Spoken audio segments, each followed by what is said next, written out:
Good evening, good evening, good evening, everyone. Thank you again for joining us. Another edition of the Stacks Club Live Saturday Shit Show special. Got a very special guest for you tonight. Super excited to introduce Mr. Schwartz. David, he's under the helpful howl in the bottom right hand corner there, hiding out tonight. Mr. Schwartz from the Litecoin Foundation, project director, hedge, into all kinds of stuff. We're going to talk about all kinds of not only Litecoin related, Litecoin Foundation, community things tonight, but gaming, all kinds of fun stuff. So super excited to have you as well. Doc and D-Rex, happy birthday to you. Thank you for joining us as well. Just want to go around the room and say hello to everyone. Doc, let's start with you. Good to see you tonight. Thanks for joining, man. How are you this evening, sir?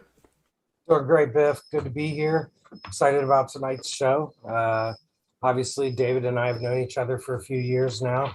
I know you guys have followed each other for a couple years as well. Excited to dive deep into the world of Daddy Cool.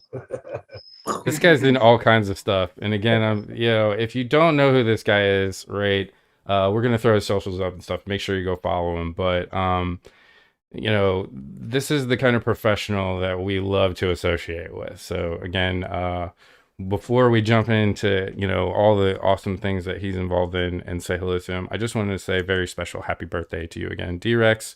Thanks for joining. It's nice to put a face, and a voice. And we were talking about kind of before the show, like I come off of this grumpy old man elitist jerk on Twitter, and I'm really not that guy when you like talk to me in person. Like this is me, right? I'm talking to you live. We can't hide, right? This is not scripted.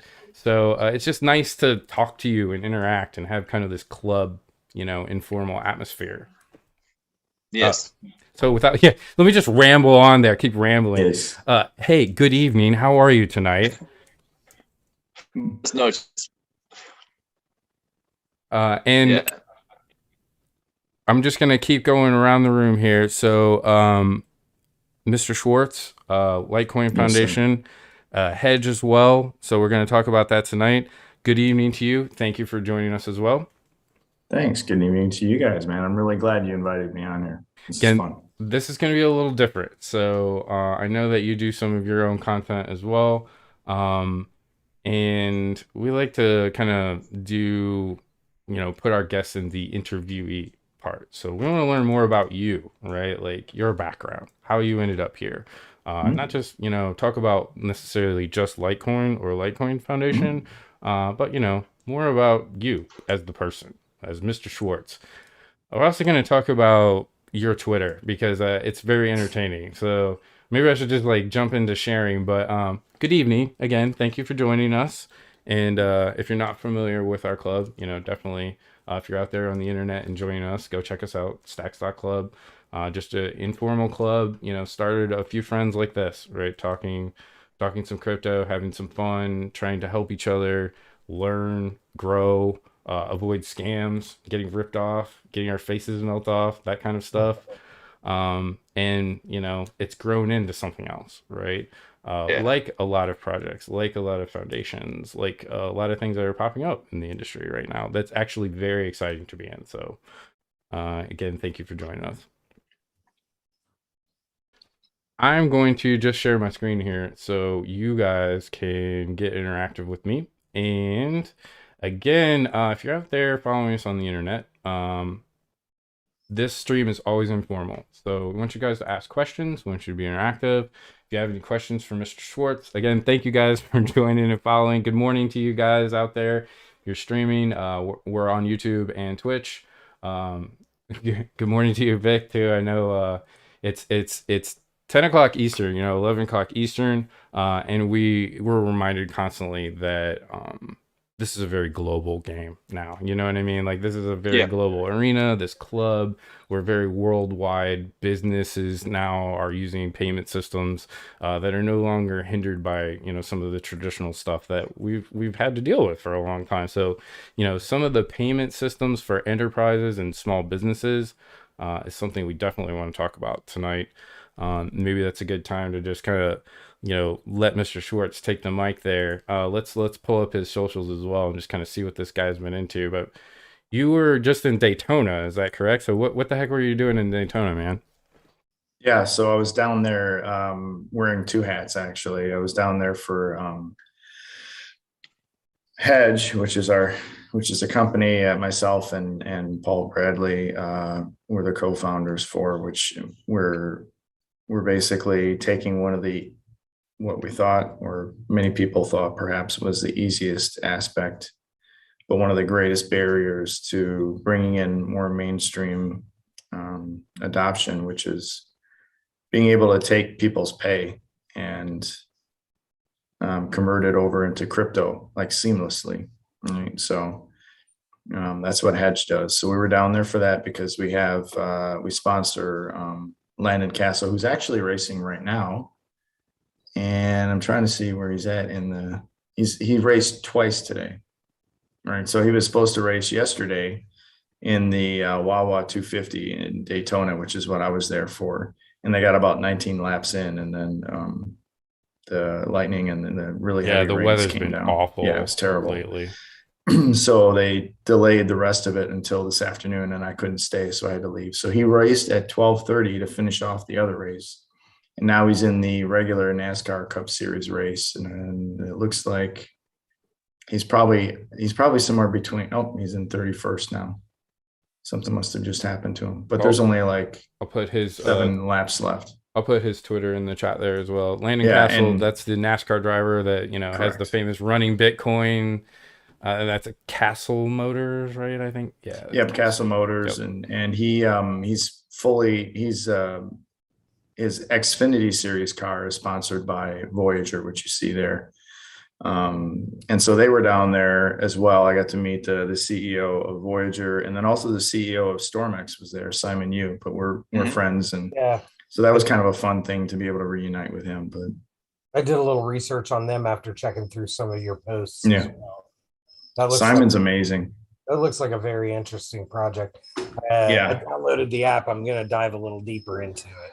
Yeah, no, I haven't had much experience with Voyager as well, but I my friends use this for different investment in vehicles. If you could just kind of give like an elevator pitch of what Voyager is, like basics, what Voyager's like they're trying to become an all-in-one type of platform. So they call themselves a crypto platform. I made the mistake of calling them a wallet, and Steven, the CEO, was like, yeah, we're not really a wallet. We're kind of, we're a crypto platform. I was like, okay, that's cool. Yep. And because everything I do is involved around wallets. So it was like a Freudian slip kind of a thing, but he's right in that it's a multifaceted platform, and they're adding more things coming on, and it was great to talk to him and his wife, and they had a bunch of these people come out, part of their community. They're called VGX Heroes, and I had heard it, and I had seen it on there because I follow Landon and Voyager, and so I had seen where these people like give heroes names to each other, and I asked them why they did that, and they had mentioned that unlike some other communities with like coins or projects, like you have XRP Army, or you have Litecoin Fam, or you have all these other, it's like a collective, right? And so they believe themselves to be a collective, but still as individuals be able to do things and empower themselves and be individuals within that. And so they determined the best way to do that is you pick your own hero. Whichever one sort of like resembles your character, your whatever it is that you sort of tie yourself to with Voyager itself. And then they would kind of basically go around, and there was a lot of, I guess there were some people that were like saying some very negative things about Voyager. And so what they decided to do was, as a collective, then go and sort of like mitigate any negative talk that wasn't true. Because, obviously there's people out there, either whether it's from other companies who are competitors, or just people who just like to be nasty for whatever reason. And they don't even care if they're spreading lies. They'll just that's say the things. internet today. Yeah, it's become toxic in a lot of ways. People are just very negative. Yeah, so these VGX heroes go out and pretty much sort of like thwart that and provide facts and other things to help other people who are reading through those threads, and not just taking like headline looks at tweets that come out, and they explain the reality behind it. And so I thought that was really good. And they were very, very, very humble, very, very welcoming, very friendly. Really reminded me of the beginning of when I came into the Litecoin community and how helpful and nice and humble everybody was. And so they really endeared themselves to me. And so today they actually they knighted me as a VGX hero. And so now I am Mr. Bean as my VGX hero. So it makes sense, right? Awesome. That's awesome. And that's that's a hell of a nice pitch. So, if it's got your endorsement, that's definitely something that we're going to have to go get more involved in. Yeah. So and the CEO is a great guy. He has all the best intentions on everything. I spent quite a bit of time with him this weekend. And I mean, do they do loans? They do. I know they do the interest part of it. I signed up, but this is what happened. And this tells you their KYC process too, right? So I signed up while I was down in Florida at another home that we have. I signed up there, but I was obviously using my Wisconsin address. And so when that came up, the KYC basically like put a kibosh on what I was doing. And they're researching whether or not I'm, somebody who I say I am, and so on and so forth. So I can get into the app and I can look at it, but I can't do anything yet. Okay. And so they're very. I know people are looking for, BlockFi alternatives given. Well, this would be it. Yeah. I mean, I have Celsius too, and I definitely, I enjoy my Celsius, but this Voyager one I really wanted to try out. So I kind of screwed myself on using. The IP address that I was using down there in Florida didn't match with Wisconsin. So they were like, yeah, we're going to hold off on this. So, hey, I know that's annoying when it happens, but, at least they have some security, right? Like, the multiple IPs logging in, a lot of networks are starting to track that too, not just for, security, but for the bot traffic and stuff like that too. So I get it, And this stuff will get more efficient as time goes on too. We'll build. And what's funny? Controls. Sorry. Yeah. I'm sorry to interrupt you. What's funny is I was sort of watching them for a few months prior to this, and when we had this last blast of like people coming in, they were getting, I can't even tell you the number per day that were signing up, right? And it was overloading their system. And so they have been, like everybody else that's in the space, like exchanges have had that problem. Everybody's had that problem, right? Right. And so they've been recovering from the massive influx they got, especially after Landon came on as the driver. And they were getting more hits. The CEO was trying to tell me they had gotten more hits socially than LeBron James and all these other different things that were going on. They were literally like number one on social media hits and impressions. Good.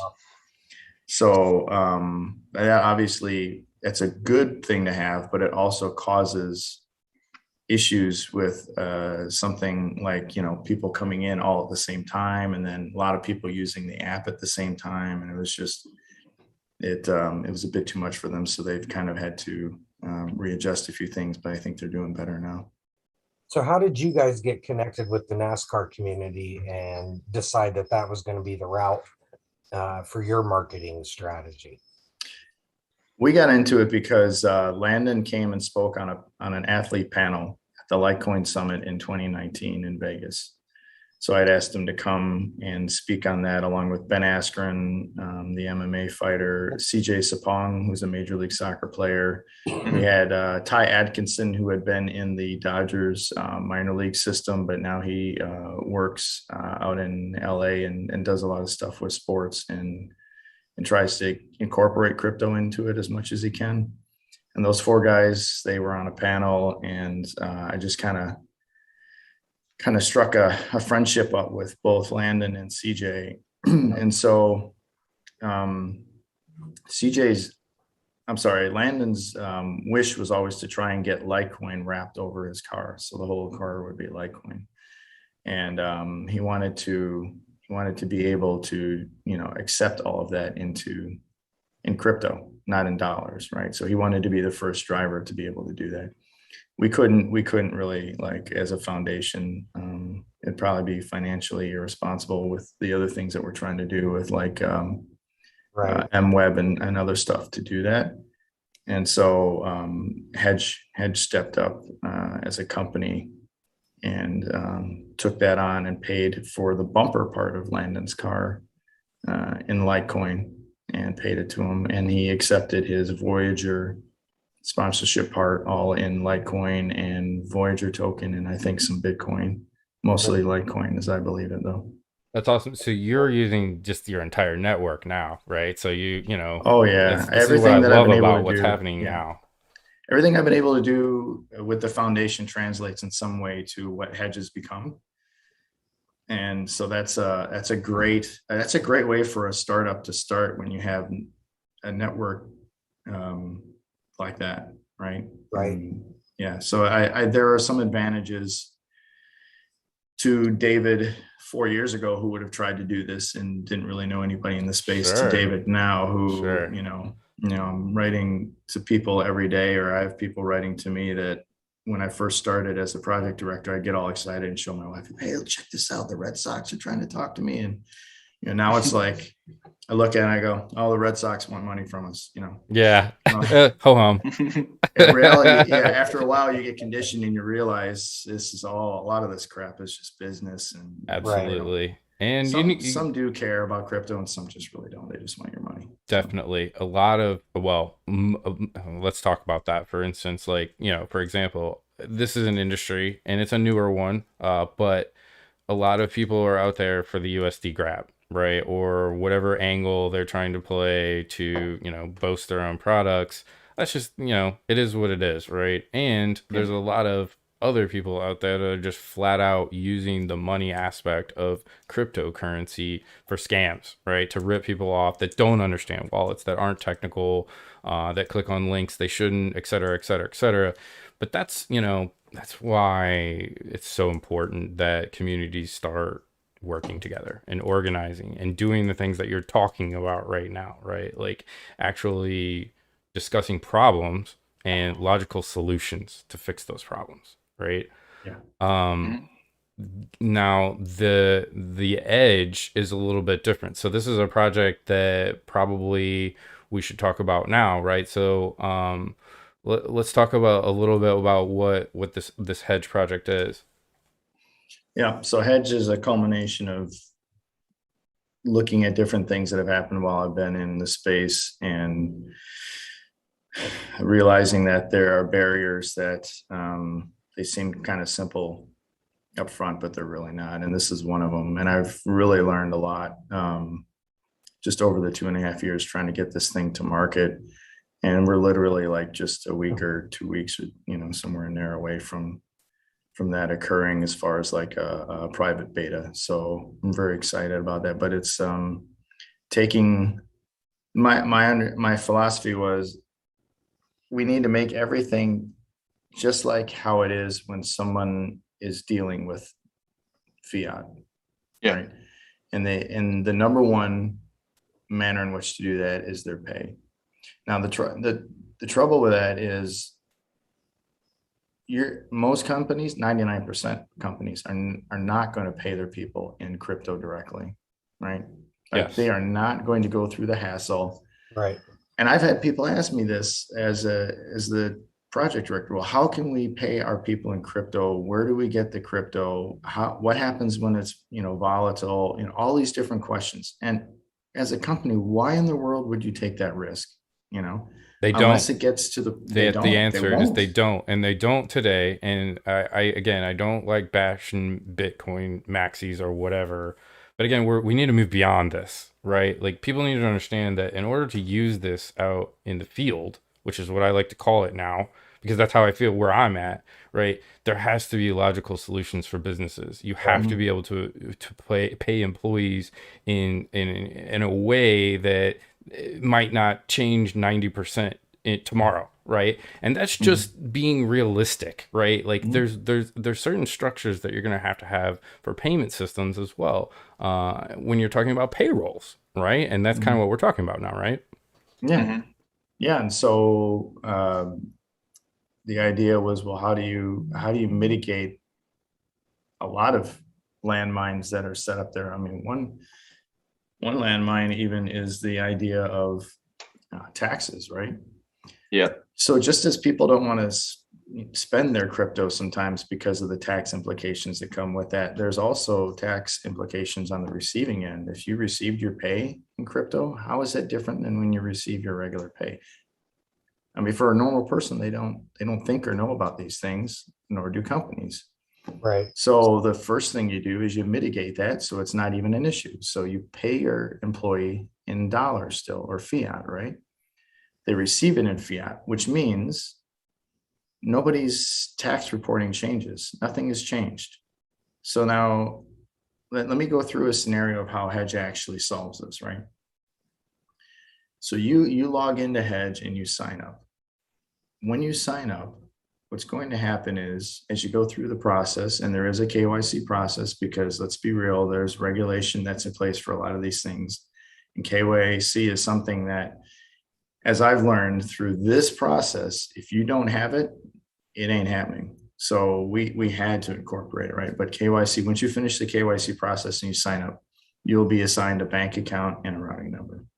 And that bank account and routing number can then be sent to your employer, which then pays you however much you tell them into that account. Now, this account that's being set up is not an account that you can write checks with, is not an account that you can use on a daily basis with a debit card or anything else. The account is literally set up for you in your name, and the money comes into that account. Now, it's only coming into that account when the employer pays you, because as soon as it hits the account, you've already told us ahead of time what you want it to be converted into. Bitcoin, Litecoin, Ethereum, all three, only two of them, only one of them, doesn't matter, right? USDC is coming.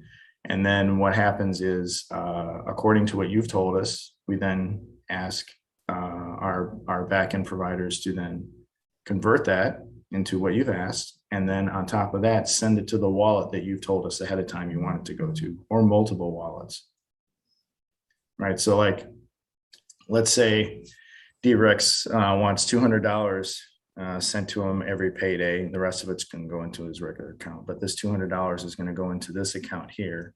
And he's told us ahead of time, I want $100 of that to be Bitcoin and $100 of that to be Ethereum. And so out of that $100, I want the Bitcoin one to go to my cold storage wallet. And I want the Ethereum one to go on some wallet that maybe you're able to use to buy NFTs, or maybe you want to earn interest off of it, or it doesn't matter what, but there's a wallet that you can send it to. So you tell us in there in the site that that's where you want it to go. So now you've told us what you want it converted into, and you've told us where you want it to finish up. And so as you get paid, let's say you get paid $1,000 every payday. So 800 of it's going to go into your regular account. 200 of it goes into this account. It gets converted and it's sent right to those wallets. That's cool. That's it. There's no exchange involved. You don't have to worry about the manual parts of going to an exchange. And the hop, right? So you don't have to worry about the fees. Well, there are fees, but that's just, it's like, there's an administrative fee for using the net. It's like a network fee. And most, if not all, companies that do this have that, right? Mm-hmm. And so those fees are actually below what you're going to get in an exchange, and way far below anything you're getting in an ATM. How does the exchange part work? Are you guys working with some sort of aggregator, or how is this working? Yes, we have a back-end partner that takes care of the exchange part for the crypto, and we have a back-end partner in Transcard who helps us with a lot of volume and payments processing and other things. So there's going to be like we're teaming up with MasterCard through Transcard as well. Wow. And so there'll be a debit card that's tied to that at some point, where you can then have, if you really wanted to, you could have that pay that's converted into crypto sent right to the card even, or sent to an account that's held at Hedge, and then you allocate the funds, the crypto, over to the card and, use it from there. But that's phase two. What I'm hearing is a normalization process. Yes. Like we're talking about making it acceptable as money from the start, from where you put in all of your effort and all of your work. This turns it into money. I mean, it's not an investment vehicle at that point. Correct. It's You're going to be whatever you want it to be. It's going to Yeah, be you're used for purchasing. It's going to be used for perception. NFTs. It's going to be used for saving. I don't get too earning hung up on the interest. KYC part anymore. It's something that I'm not like, okay, so if like you want to get super hardcore crypto, you know, and go Monero off the grid, that's one thing, right? And there's ways to do that and operate like Yeah. that, but that's not what this stuff is. And you know, I really think in the future, you know, those decentralized ways of communicating and or identifying things and having accounts will continue to grow and evolve. But right now KYC is just kind of one of those things. Like, so what you just talked about here, I'm very interested in personally, right? Mhm. But I also dollar cost average into Bitcoin every week. So Yep. this is like right down my alley, right? Because I use Cash App. I have already KYC. You have to KYC for that too. But I still like the app, so I use it. And I don't mind, you know, doing KYCs in certain situations. You know, I have nothing to hide. As far as taxes and stuff like that, you know, we all want to go legal, right? I mean, that's kind of what it boils down to. We wanted to bridge that gap. It's kind of what Doc was talking about, like normalize this stuff, right? Like actually start using this as tools, and part of that has to be integrated, you know, with the taxes and the tracking and the ease of use for people, if this is actually going to go mainstream. Because even kind of what we were talking about before the show, there are just some people out there that are never going to want to use you know, a manual wallet like we do today and Right. we have in the past, right? I mean, there are just some people that are not interested in that. There are There's some gonna be people out there that never are wanna interested. hold their own private keys. Right. There are some people interested in custody products, right? Yep. There are Yep. some people that are interested in like the wax wallet, like we were talking about, that literally you don't even ever have your own private keys if you don't want them, and you trust a third party to operate your wallet out in a cloud, right? Is And somebody going to steal my dinosaur? no, no, as long as you 2FA it, right, and use all the normal security Nobody protocols, steal my dinosaur. it's as safe as any other I'm gonna website, try right now. No, right? Do not steal my dinosaur. He's talking about his dinosaur that he NFT Rex. NFT Rex that he got today. I should actually pull that up because that's a beautiful thing. I mean, full disclosure, that's my first NFT. I struggle. I get it. I understand why there's value in them. But at the end of the day, like I view Bitcoin, I view everything in Bitcoin, and so it's very difficult sometimes to see the value proposition of a JPEG that is worth more money than I have for a rock or an invisible piece of white background. It's just really I like this because I got a couple of remarkable. NFT skeptics on here now, and I've been Yeah. kind of dragging D-Rex into the NFT game for like the last year, right? It's But been again, over a year. yeah, You've been talking about it since I was based. It's been like 3 years. Let's be honest. yes, and we were talking about that's probably a good segue, and we'll talk about hedge more. And obviously, we're going to follow this. This is going to be something that's going to be all over our website. I'm going to use this personally. We got a lot more to talk about this project. Again, go out and follow this immediately. I don't want to discount that and like segue into talking about NFTs. But that's what we're gonna do. So that's fine. So I would, we were talking about that kind of before the show. I've got some traditionalists. I got a guy with a military background on here that is into payment systems and realistic, tangible things, right? Mr. Schwartz, what's your thought on NFT mania? Because that's what is going on right now. You can identify that, right? Yeah, and like we were starting to talk about prior to the show starting was I'm torn. I'm torn because I understand the value proposition of the premise behind NFTs, right? And I think it's a great vehicle for people who are into the creative space and art and those things to have another opportunity or vehicle in which to showcase their talents. I think all of that is just that's amazing, right? And then I have the side of me that is like, well, I don't know exactly what I'm going to do with this NFT. I started out when I was a kid, I collected sports cards, and I got in, kind of dating myself a little bit here, but I get in around like 1980, right? Okay, So one of we're the, all old here, man. okay, You all don't have right. to, So one worry of about that. You're not the gonna old man bash you or anything, I one of promise. the first cards I got was like a Ricky Henderson rookie card, right? And Boom. That's value. yeah, yeah, and I was a huge, growing up, And you were hooked. Milwaukee Brewers were my team. Obviously, anything from Wisconsin, that's my team. But And he played like 60 years. yeah, I know, right? And he always seemed to be hitting off a leadoff home run somewhere or stealing a base. So Yeah. yeah, so I loved baseball cards. I loved football cards. And in the early 80s, it was still this thing where they didn't mass produce them ad nauseum. It was still, there were collectibles, and they, produced X amount, but it wasn't like they took full advantage of people and created as many as they could. Now, as time went by, there was this time period in sports cards from like about 1988 to about 94, where it was like today's printing press for money. It just went burr. Yeah. And they were producing so many cards. They infiltrated. I mean, they just flooded the market with a bajillion of the same card, and there was almost zero value to it, right? So Yeah. that kind of killed off the industry for a while. And you do tend to see those cycles happen in a lot of things. And I think, maybe it's not starting yet, but you're going to see that happen in the NFT space. So the guy from You home can just who's say in it's a his bubble, basement, right? It's okay. Like, you it don't is a have bubble, to but pull this is the thing. punches.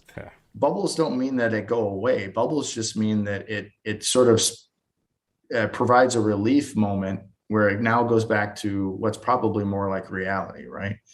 And so within Kind of that, like the ICO craze we went through in 17. right, 90 something percent of those were just crap, but you did have a percentage of those where they actually utilized the ICO in what you would like to think is the proper way to create equity for their company in order to actually move forward and grow it. Wax is one of those. Right. Wax. And I mean, I believe even Binance was an ICO, wasn't it? Ooh, that I believe it was. We'll have to look The into that, but token I'm pretty was, sure it was. yeah, So I mean, that's a there good are question. companies who literally like use the ICO for what it was meant for, right. in a pure way, not the meant for in a money grab way. Right. NFTs, although I don't think anybody's necessarily trying to cheat anybody with NFTs, but just like with anything where there's a pure ideal to it or an ideology to it, you're going to have people who take advantage of it for not good reasons too, right? So Yep. yeah, manipulation. There's a lot of people that, we'll talk about. There's probably some type of money laundering going on because the prices for some of these things are just so astronomical, right? And so for Joe in his basement, who's 16, and he sees everybody making a crap ton of money off of NFTs, he thinks he's going to get rich. This dude made a rock and he just made X amount of money on it. So why can't I make something and make a lot of money, and that'll pay for my college, or I'll blow it on, a bunch of hookers or whatever he's going to do. Right. And so College or hookers. That's about it. Right. It's which one do I go with? Man? It's a delicate balance. So I would think that there are NFTs where if you create them, what's the real value proposition behind them after the enjoyment of like being the one to buy it is done? Right. So for me, NFTs, in a way that I feel would have some real utility to them and real value, would be, now granted, I just used the sports card analogy, but for me, sports memorabilia, if you were to have an NFT, but let's say, for example, like my team, the Bucks, they just won the NBA championship. First time in 50 years they won, right? I'm super excited. The last year they won was the year I was born. So I've never seen them win it until now. I'm really excited about the fact that they won. I want to get something from the game that's memorabilia that actually happened, right? So let's say Giannis's jersey from that is up for sale. And so an NFT is created that shows Giannis making that block in game 4. That's like so pivotal in the whole series. And so when he makes that block, that becomes an NFT, and then the jersey is included with the NFT. Yeah. right? So now you have the moment that you see it, and you have the jersey that happened in the moment that you're seeing. Those are tied together. So when you win the NFT, you also get the jersey. That to me shows value. Now, maybe more of the value is in the jersey, but the NFT is just like the sports card. And sports cards, they put little pieces of jersey and football and cleats and whatever you can find onto that. It's the exact literal same thing. It's just on a card, not on an NFT. Well, and it's harder now to it has the falsify. immutable nature of the blockchain too. Right. And it's right there on the blockchain. So you know that it's that person's NFT. D-Rex, what were you saying? I said it's hard. You can't falsify that. No, It's you can't yours. falsify that. And what you're talking about is the merging of NFTs and digital goods. I'm sorry, like physical goods. So like the merging of digital technology, almost stamping an NFT and then attaching it to something in the real world that is unique, right? It has to be unique, Right. whether it's a piece of art. I've actually seen some pretty innovative things recently. Now, this is just me out there, going to conventions. I'm sorry. Look at your Pop Funko you just got. Yeah, well, that's a great example. So that's a wax thing, a wax item, right? I opened up a pack of cards, like you just mentioned, that you do virtually now. You get a random assignment of NFTs out of a pack of cards. These were Funkos, which I could actually show you if you want to look at them.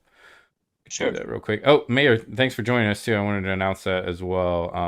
Obviously, we're live with David Schwartz. If you want to say hello. What's up, man? Hey, how you guys doing? I was just hopping on because I seen you guys were still streaming. Good, so I man. wanted to Thanks say for hi. What's up? Thanks for jumping on, man. Appreciate it. We're just chatting about all kinds of stuff, man. David Schwartz doing so much stuff. We're just trying to catch up with the guy right now. I mean, he's everywhere. So Very cool. What's up, Dilemma?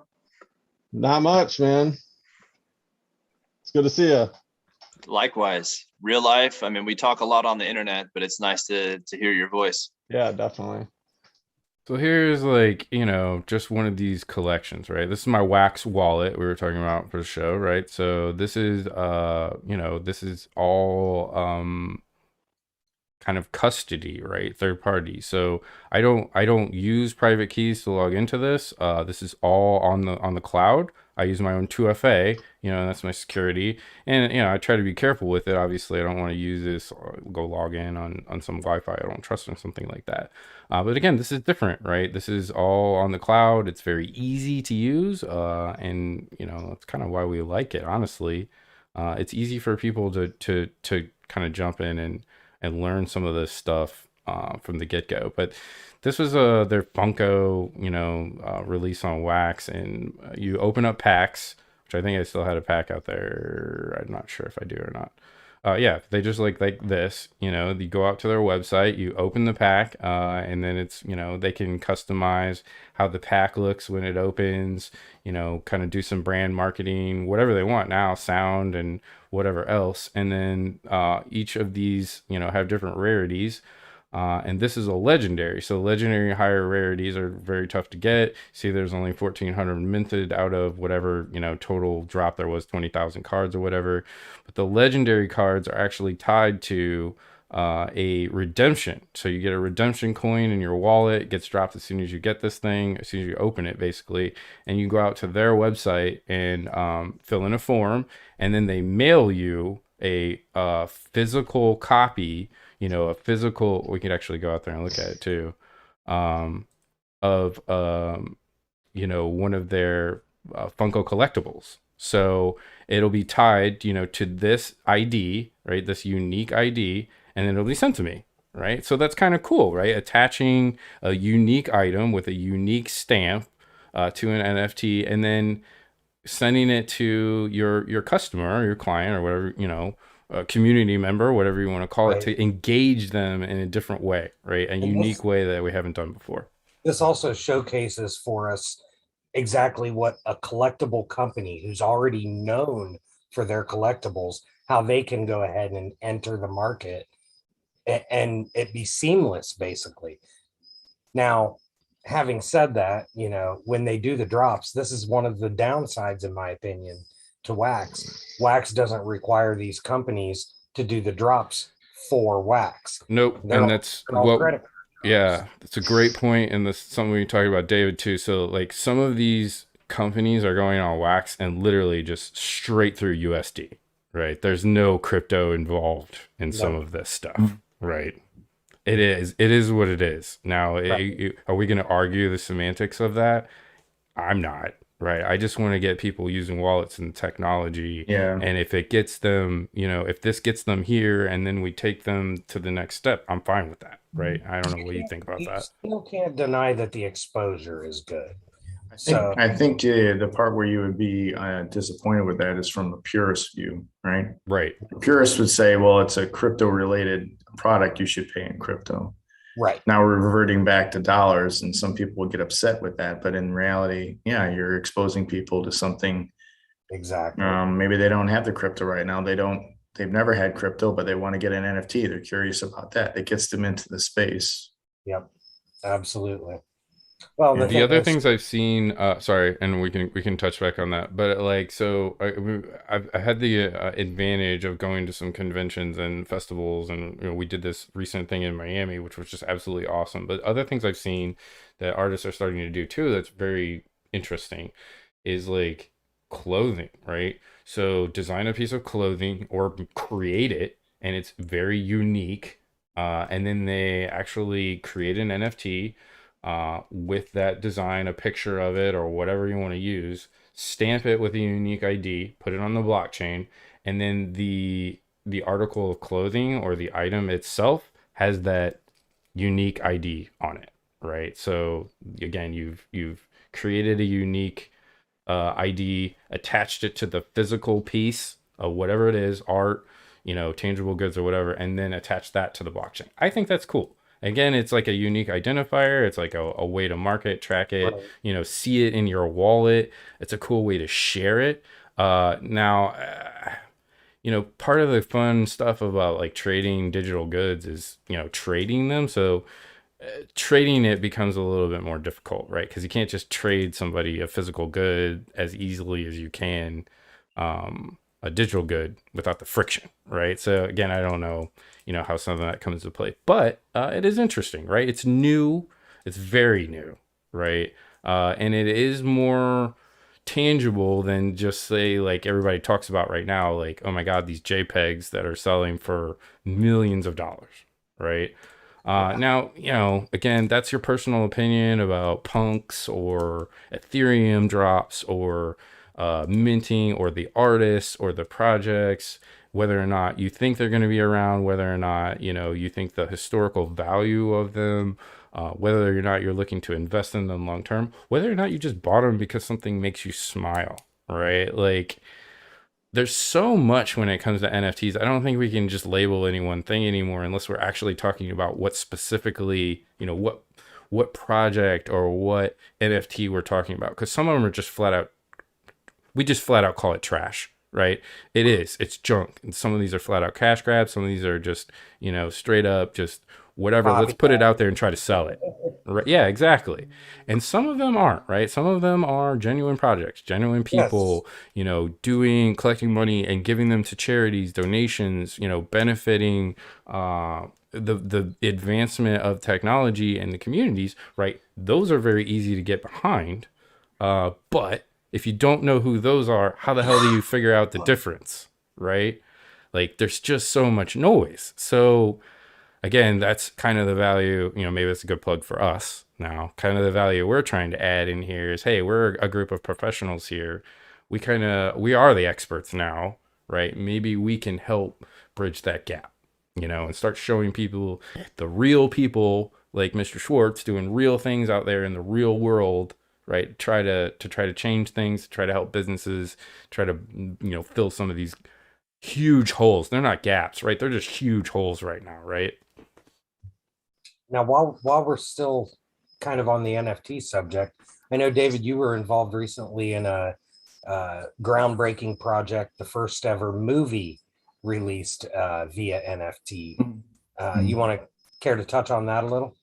Yeah. So the producer, Matt Hartley, he wanted to do something that hadn't been done before, which was basically have a movie ticket as an NFT and have it paid for in crypto. And so he had gone to Charlie and asked if there was a way the foundation might want to be included and have a role in making this happen. And so Charlie introduced him to me, and I talked to him for a while, myself and a couple other guys from the foundation. Jay Mila, the marketing director, he talked to him as well from the foundation, and there seemed to be a legitimate play there.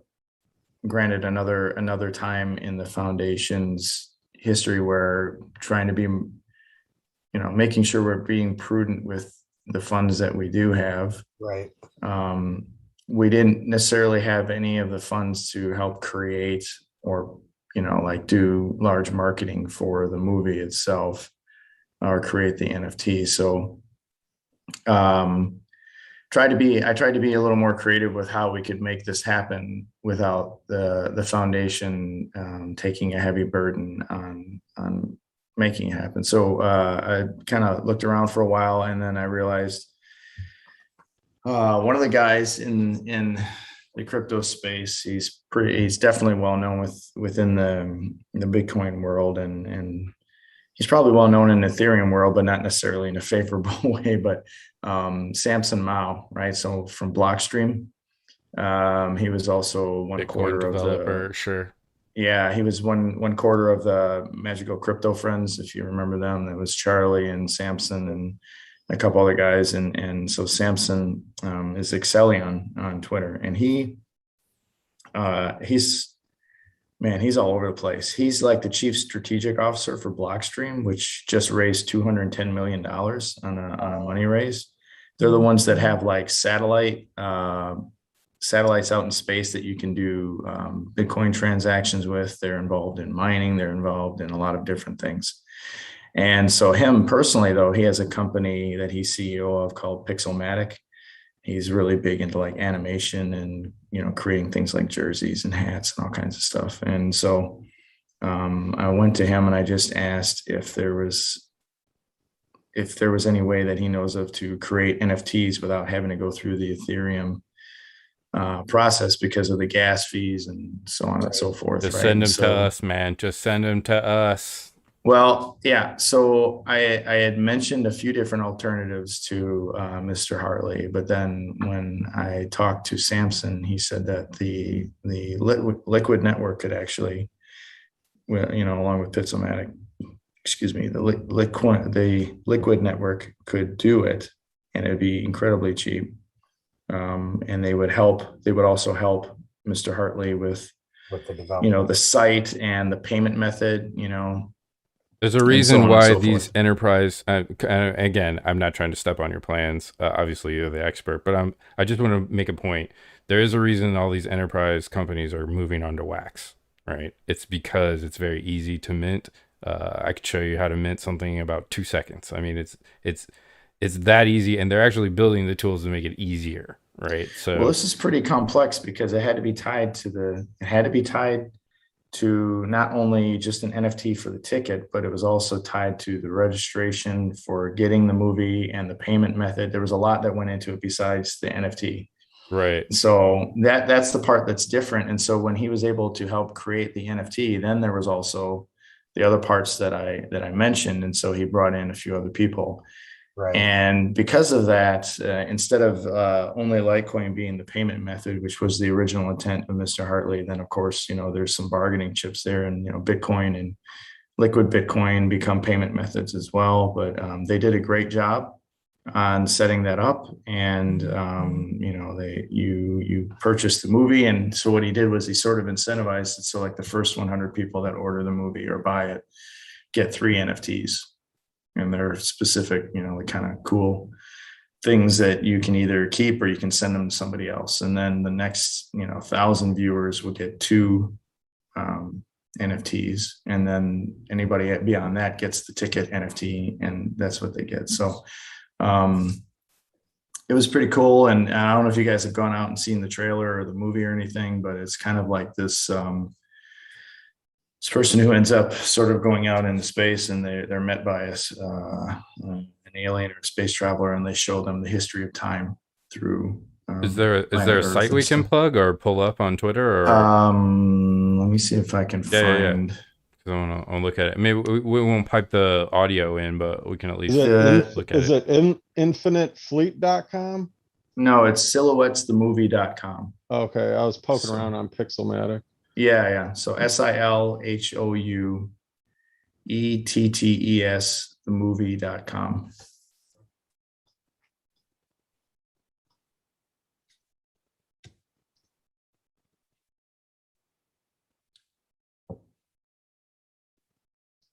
I do remember watching a little bit of the trailer when you sent me over the thing. It looked very interesting. Yeah, it's interesting. I mean, it's low budget, obviously, but between the CGI and the narration and stuff, it's very interesting. But I think the main thing about it, no, that's not it. Silhouettesthemovie.com.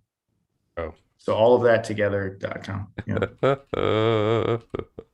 But the main thing about the movie is the fact that it's groundbreaking in what it did.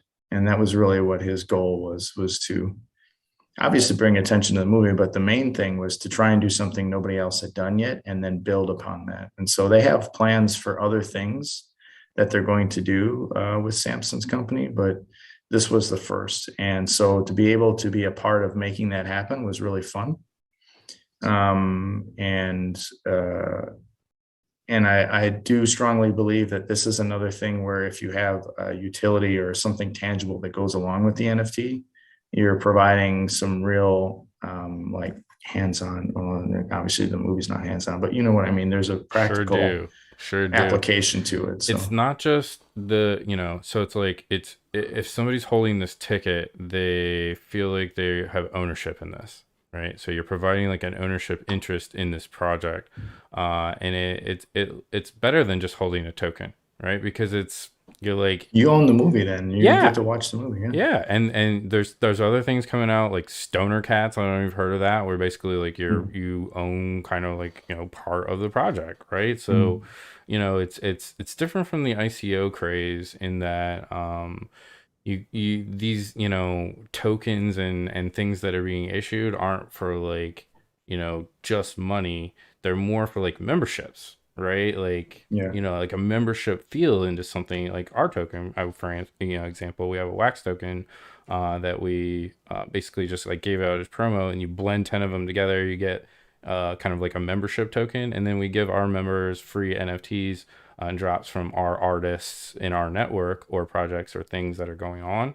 And then that just kind of gives us an interactive way to reward people that are participating in our project, right? Again, and they can do whatever they want with them once they're in their wallet. We don't care. But it also promotes, the projects that we're working with as well. So everybody's happy, and wallets and automation, right? Like we're just kind of scratching the surface for what you can do with a list of wallets and scripts.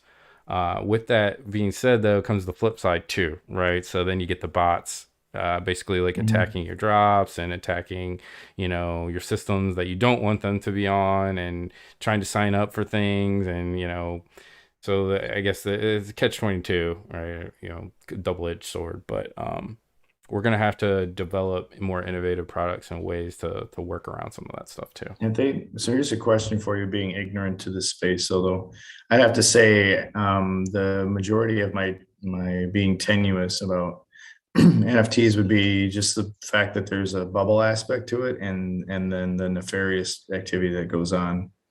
But other than that, I don't see how it's one, going away, or two, why it can't be something that people can eventually trust as much as they do anything else. So you can use an NFT for anything, and people are just getting way too bent out of shape about the punks, right? And that's not a representation of all NFTs, right? Yeah, but that's what's being put out in the media, right? That's what everybody knows. That's what's being portrayed. The fact that somebody paid, how much did they pay for the rock? There's like literally 800K. There's literally invisible NFTs with it's just a blank. They're going for 2 ETH right now. Right. So my question is this is my ignorant question to you guys then. Yes. Because I am not going to pretend like I know everything about the space. I think that's a stupid thing to do, and I don't know why some people do it, but I'm going to ask you dumb questions because that's the only way I'm going to learn. There's no such thing. No such thing. So Everyone is here at a different entry level. You know, Yeah. just like you said, you were 2017, I was 2017, Biff was a year before that. You know, everybody learns at a different pace too. You know? yeah, so my question is, how do you know that there aren't bots bidding against you? You don't. You know, Right. There's definitely bots out there in these markets bidding against you. And there's definitely people out there that are using collections with small amounts of NFTs to their advantage because they can boost prices, wash trading, et cetera, et cetera, et Yeah. cetera. That stuff definitely exists in these markets. And OpenSea's got a real problem with some of that stuff right now. We can just go ahead and talk about it because, you know, you might be looking at a collection with 1,000 NFTs in it, right? A large collector or a large whale or entity or whatever with, you know, a large amount of Ethereum can literally go in and boost that entire market very easily, right? And then cash out or whatever. And then the bot activity as well. So some of these projects, right, are you get a premium by getting in on the very first mint, right? So like you pay whatever X amount of Ethereum and then you mint something on the blockchain through that project. Of course, they all do it at the same time. It's a huge train wreck. The Ethereum gas blows up. You know, it's an absolute train wreck from the transaction part. It's the most inefficient, god awful thing you could ever witness or experience. But people still do it. It's exciting. They know they can get that mint and then turn around and flip it, you know, right away. So there's bots doing that now too, right? And you're fighting them to get some of these drops, right? Dilemma. Yeah. I mean, some of this stuff's getting Actually, crazy. yeah, actually, the guy we had on last week recently discovered a 2016 project. And when they discovered it, he just bought one of the tokens. And since all this stuff is public blockchain, if you're a big name, like people are watching your wallets. And so they seen him buy it. And then everybody else, you know, they came to their senses like what was going on. And then a bot just ran the whole contract. So like that pixel mat project that Adam was talking about last week, like I'm pretty sure one or two bots got like 90% of the supply. So now it's not being distributed on OpenSea. There's like 3,700 tokens and there's only like 300 some tokens on OpenSea. So like now the floor on these is 6 Ethereum, but if you don't know what's going on, there's another 90% of the supply hasn't been wrapped. So if our viewers or anybody doesn't know what wrap means, is these are old tokens, probably ERC20-ish, and they have to be wrapped, which is upgraded to the current smart contract that is used to trade on OpenSea. So there's ERC 721s and then 1155s. Yeah, let me even tell him what this is because he'll love this. I mean, we were just talking about like this. So this is very, very early NFT like history you're looking at here, David. But this is literally what you're buying, right? It's a square. It looks like that. And these things are, like you said, the floor is 6 Ethereum right now. So you're talking $18,000-$20,000 to buy a tile in this square, and then you can upload an image into it, and then eventually the developer is going to kind of try to finish this up. But these are going at a huge premium because of the history, because these are like one of the very first things that are ever minted, like a real working project on Ethereum, and the value is now coming from the history of the blockchain, right? The historical value of what was done first, right? Or what came first, or like, you know, the first things that were ever done on Ethereum, right? But you know, this looks like that for one thing, and you're paying $20,000 for. But for two, it's so easy for me to copy this, create another collection called Pixel Maps, right? Drop it in here, start selling them for Ethereum. Hopefully, I get a few before they catch me, right, or whatever, or go through the selection process or however that works on OpenSea. So then you got a problem with the Yeah, scams they now just too, got right? verified today. Yeah, so you going through the Yeah. verification process is actually a question we really have for OpenSea right now, like how that works. I'm sure it's there's a lot of I people saw that. You requesting guys it. asked my question. Yeah, man, we're like investigative journalists now, man. We're not afraid to ask the tough questions, brother. Like, Should. I mean, it's a bunch of money to be lost or made. Well, eventually, like Adam was saying, like eventually there will be more of these sites. Like it's kind of crazy that there's only like one, like this is basically like the eBay for NFTs. So they're kind of like they have like a gatekeeper role at this point in time because there's just no competition. But and nobody trades punks on here. Punks has their own market on Larva Labs, but you can trade rat punks and stuff on here. But it is kind of interesting. Like right now is a change in momentum from this summer. The NFT craze was primarily the same format was 10,000 edition supply, and then it was generative art, and it was like the avatar craze. So it was like you had a CryptoPunk in your avatar. Well, everybody can't afford a CryptoPunk. So then like everybody started buying Bored Apes, and then those went up. There's only 10,000 of them. Now like the next group of people comes in, they want an avatar. There's just not enough avatars for everybody to have. So it's like if there's like, you make up a crazy number, like maybe 3 million active users like in the NFT space that want avatars, like you have enough demand to supply all these drops that are doing 10,000 mints. But now we're having a shift where curio cards are exploding because of the history. right? And now pixel maps is exploding. And then the next, I know guys that are like have been on the like leading edge of this like wave, and right now they're like scooping up the rare Pepes, which was minted on Bitcoin through I the was looking at those counterparty. too. I still can't get into those. Maybe we will talk about those some other time. But going through just kind of the talking about the history, the historical value of some of this stuff is new, right? Because no one cared before either.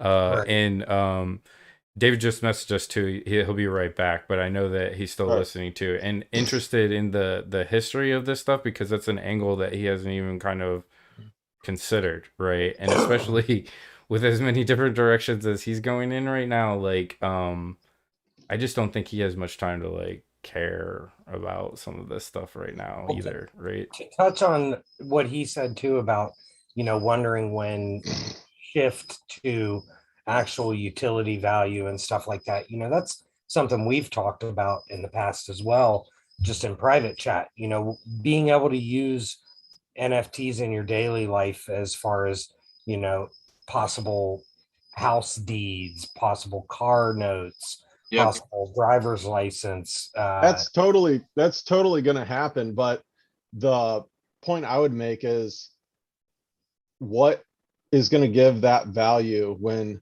literally everything you purchase in your life becomes an NFT. It's Right. going to be a token that goes in your wallet. It's going to be a receipt. Yep. Do you want to walk around? Imagine opening up your wallet, pull your wallet out of your pocket. Imagine you open it up and you have every receipt from everything you ever purchased in your entire life. Yep. Right. Are That those is going what to the be government wants. Yeah. Are those going to be valuable on a resale market? No. No. No, You're we're just not. I gonna, mean, You're just unless you're have- Kanye. yeah, you're just going to have like a record of like Right, but people will that's be able to look. It's going to be weird because we could transition to the thing you're talking about there, and what we need to start talking about as communities, is fungibility, right? Like, how is this shit gonna work in the future? Because no one really knows. It's all uncertain, right? Some projects and coins have fungibility built into them, some don't. NFTs are non-fungible tokens, right? Like, you can't hide, right? If somebody has your wallet, they can send whatever you want, right? Now you have the option to burn it, but privacy, right, is something we haven't really talked about. Right. And I can tell you right now, it's going to be a hot topic in the future. So we're kind of like transitioning to a phase right now where everybody's just flashing their wallets online. It's like Yeah. Look at me. Like, look at Here's my punk. Here's a here's my Rolex, dot right? ETH. So that you're doxing yourself, you're doxing your wallet. Here's my dot ETH address. Here's my wallet. And then it's like, even if I don't know the guy's wallet, if I look at a punk, I can go look on like the marketplace and find the punk, find the guy's wallet. And I don't know how familiar Hal is with like this level of what we're speaking on, but you can go look at the guy's whole wallet, and then you can go on Etherscan and you can look at everything he has. And a lot of people don't use separate addresses for like collecting art versus like No, well, just you the can also trades that see they that some do. of those So, people have millions of ETH too, and they're just, or USDC, yeah, they're whatever. like buying shit in these stores like, you know, a kid in a candy store because they just don't give a damn, right? But again, how many of those wallets are like pumping prices, you know, and then looking for certain places to get out, just like an order book, right? And Yeah. I know that's happening right now, right? And eventually some of those things are going to come to a bitter end. Now, I think some of them are still going to keep the value because of the historical value, but those markets are true markets, man. And we're going to, you know, we don't know what's going to happen, right? We're going to There have will to, be a correction. There will yes. be a correction, but this is a very different bubble, and it is totally a bubble. But this bubble, why I have a theory of what I think this bubble has prolonged for so long, is that the crypto punks have led it. And that's what you have to keep focused on. Like, I don't own a punk, but I watch that market, because as that floor rises, what's happening is the people that first had them like 3 months ago, those people bought them with Ethereum when they were like 3 to 5 Ethereum, you know, I mean, maybe 4 or 5 months ago. But these were crypto people. And like, when whales start coming in, they go, well, I want 20, I want 50, I want a dozen. They're buying them with Ethereum, and then people are moving in and out of Ethereum to punks, Ethereum to punks. So they're not moving from dollars. People aren't like, I bought a punk Right. for 80 grand and I Right. sold it for 100 and I made 20 grand. They're not converting into USD. They're just trying to manage their ETH stack and they're flipping punks. But then you have to consider there are a bunch of rich people outside that don't have a stack of ETH, and they're like, I want the punk.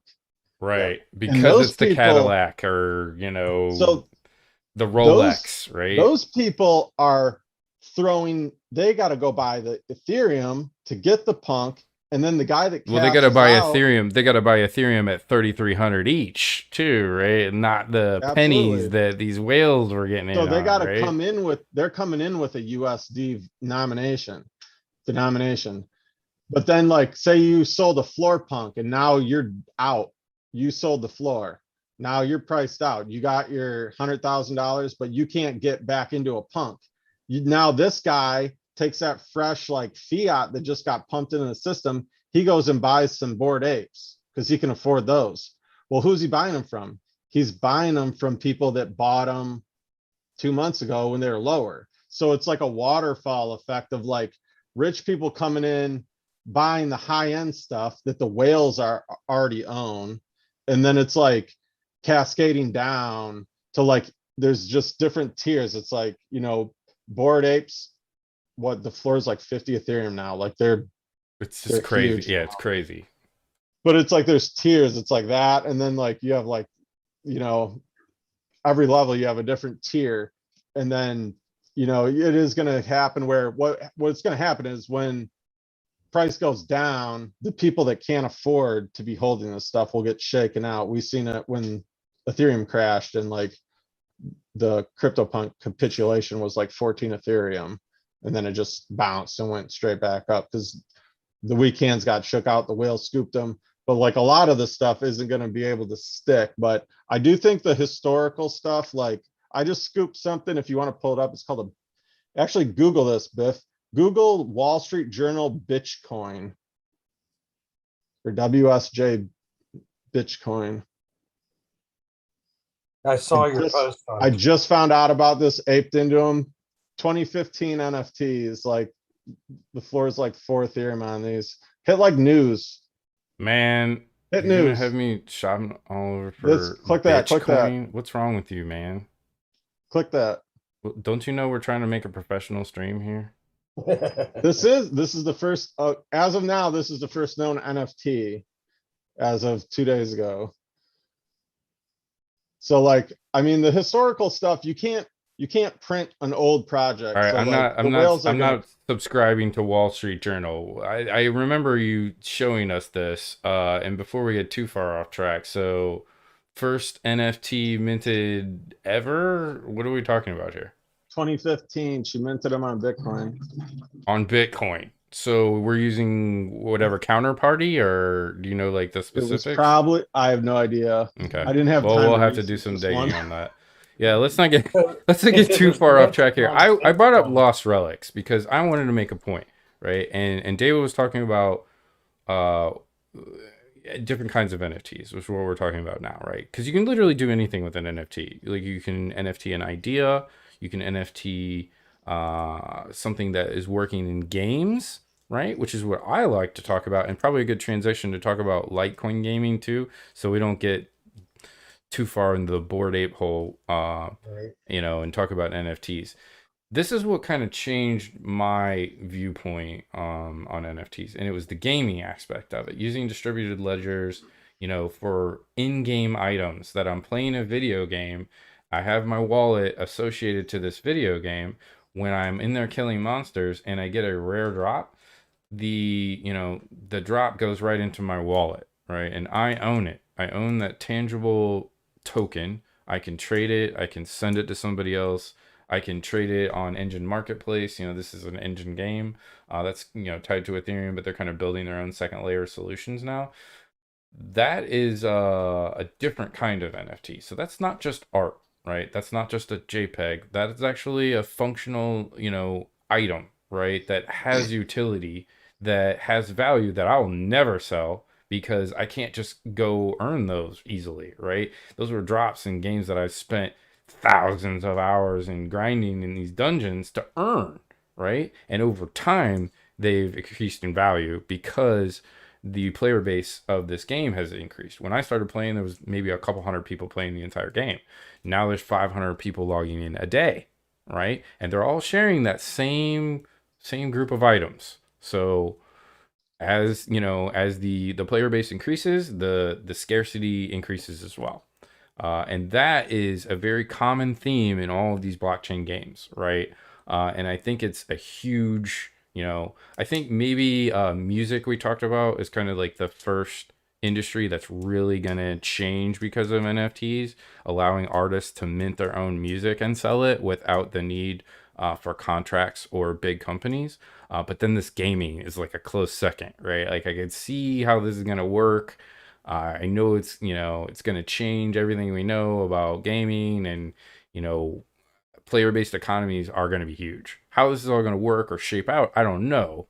But I want to talk about Litecoin gaming too, because again, this is like a whole world that I haven't visited in a while.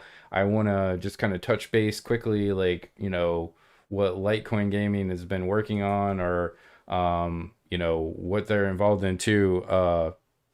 Maybe we could David, are you able to kind of chat about this with us, or are you muted?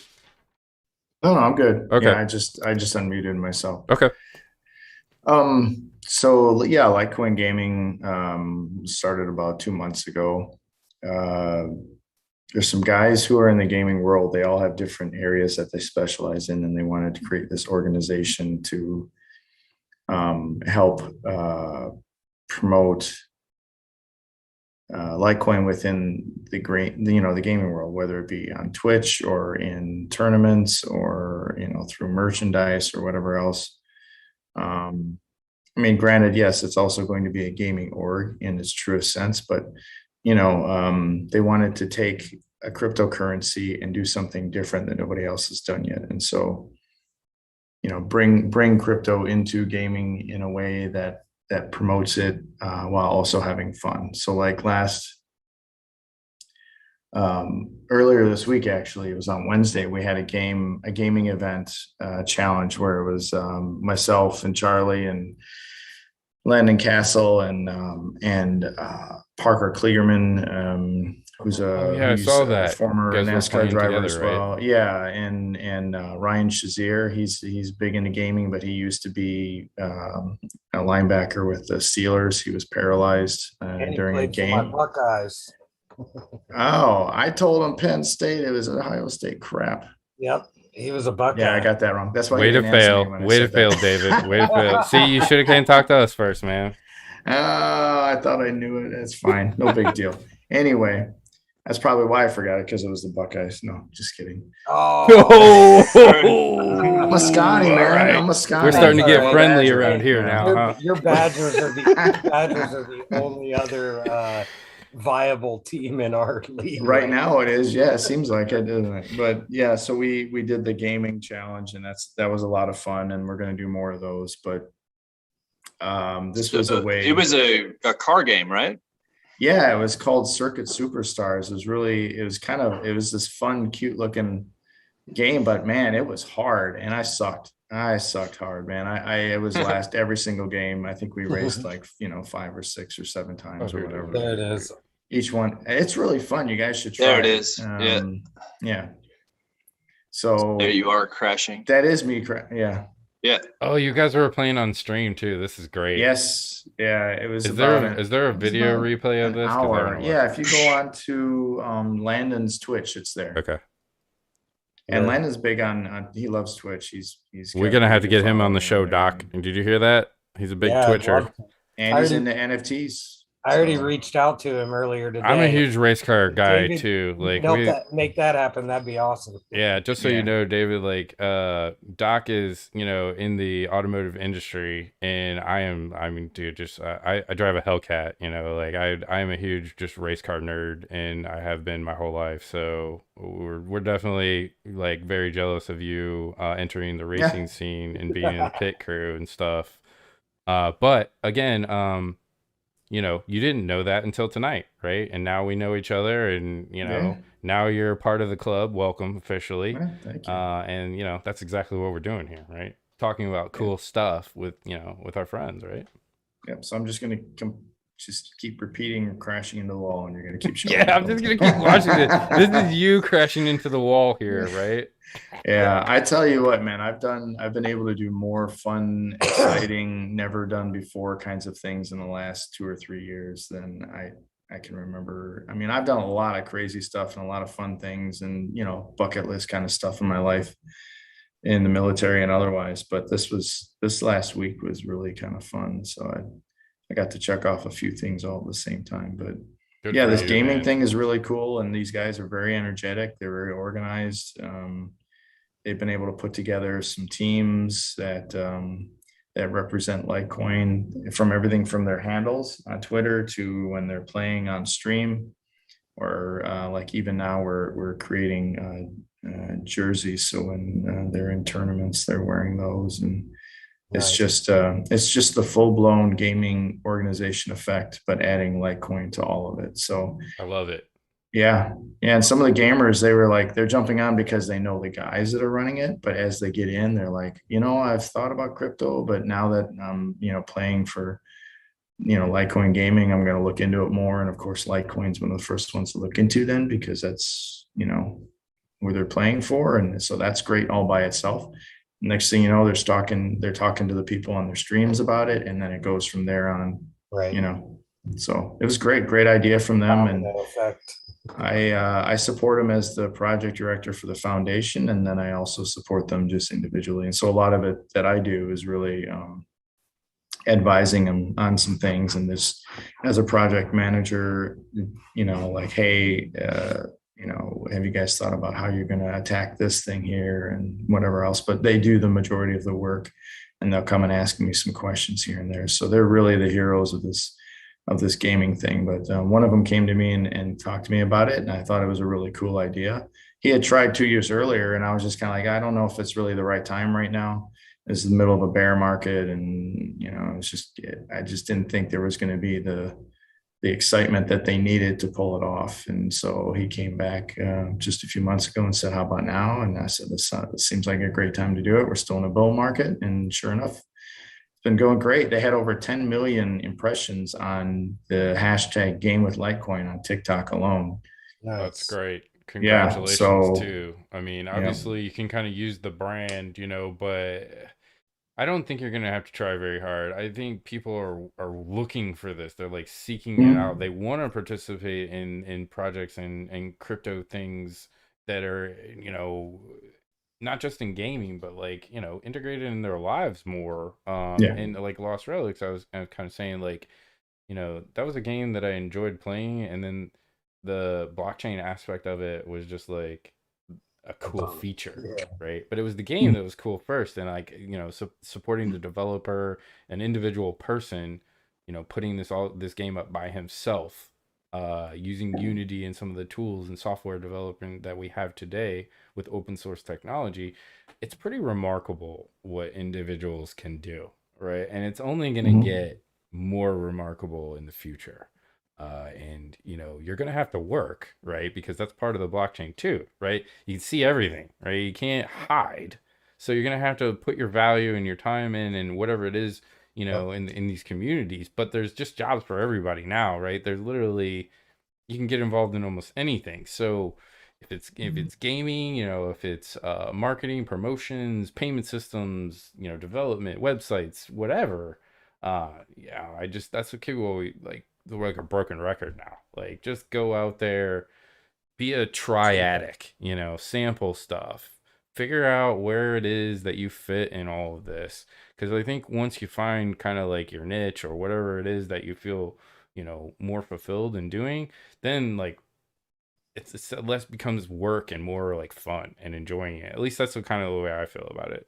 Like, now the Litecoin gaming, with this gaming stuff, are we talking about paying users in Litecoin to play? Is this like play to earn stuff, or are we talking about more like tournaments, just like promotion, that kind of thing? Yeah, that's I get that question a lot. It's actually, and I get the other question I get is, is it like building games on the blockchain? And it's not building games on the blockchain, and it's more the promotional aspect. So they bring a lot of attention and awareness to Litecoin by what they do. Right. So, So I mean, I see your player um, here, like promote Litecoin gaming, clearly in his yep. tag, right? Yep. So it's all part of, like when people need to see things like, what is it, at least 7 times before it's in their head. It's a great Uh, point. yeah. So now you have like some of your favorite streamers have, hashtag Litecoin in their names. They all have Litecoin gaming in their Twitter handles. Some of them talk about crypto while they're playing. It's the whole gamut of how you can bring attention to Litecoin through what these people do every day. So some of them play in tournaments, some of them are streamers, some of them are, whatever, but they all have bought into the idea that this is one of the ways that you can bring crypto and Litecoin specifically to this world that If they I live in. can, if I can cement that in stone for you, I will. If you want me to NFT that and send it to one of your wallets, I will. Because you nailed it, man. And I'm gonna tell you something else. Gamers are already, somewhat tech savvy. They are very easy to convert into wallets. They understand player-based economies. And then once you add that value aspect to like ownership, then it starts to make sense. Because Mhm. you can literally participate in some of these blockchain games now where there are no middlemen, right? You're not supporting a huge conglomerate like a Tencent or Activision, Blizzard, whatever anymore. Your money's going to Cliff Colley in Lost Relics, right? He's a guy. You can go talk to Yeah. him on Telegram right now, right? Yep. It's Yeah. different. It's different. It's every part about it is different, and it's very easy to get in that camp on that bandwagon. But if you don't know what that is, or even what I'm talking about right now, right? If I try to explain that to somebody outside of cryptocurrency that doesn't understand any of this, some of them just, immediately you get the googly eyes or Give it whatever, right? lights. Yeah, they just kind of glaze over. It's like, what, this guy is nuts, right? Like, what are you even talking about right now? So it's difficult. It's still, it's still new. It's still fresh. People have a lot of stigmas and, just kind of things in their head that they've heard from the news and media, like you're saying, or whatever. about cryptocurrency in general, right? And Bitcoin, what it is, what it's used for, et cetera, et cetera. Again, if we can help that, simplify that, guys, these are payment systems, public payment systems, right? So these guys are also wanting to like receive some of their donations in crypto. Okay.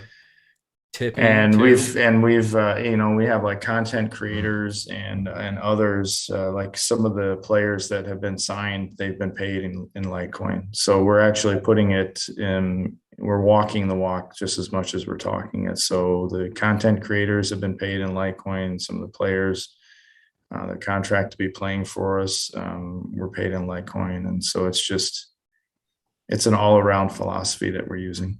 Well, and in a media driven world that we live in now, it's important, to get that exposure. You almost have to have some of these big names, some of these Sure.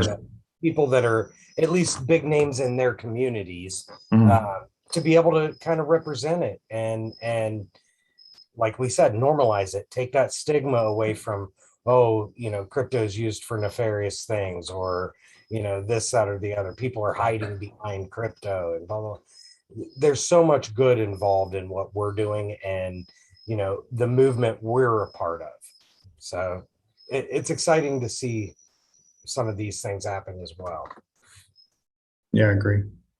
What have we not talked about yet tonight? My gosh, David, we've gone around the world. I think we've made a lap around Twitter. We talked about NFTs and bored you to death, but I hope you learned something too, I did. and I definitely did. we've definitely learned a ton about you. I guess we didn't really talk about how you ended up, going from your career to like how the hell did you end up in cryptocurrency, man? Like what's your story? Like how did you end up there? Oh, yeah. So for me, I finally bought into it in August of 2017. But it's funny, I bought into a stock the year before because I had heard that John McAfee was going to be the CEO for it. So it was What stock was MGTI. that? Okay. MGTI is what it was called. I can't remember the full name, but it used to be like it's an OTC stock that was like selling for around 25 cents a share. And then there were rumors that he was going to become the CEO, and it went up to around 70 cents. And then I bought in, and it shot up some point after that really quick.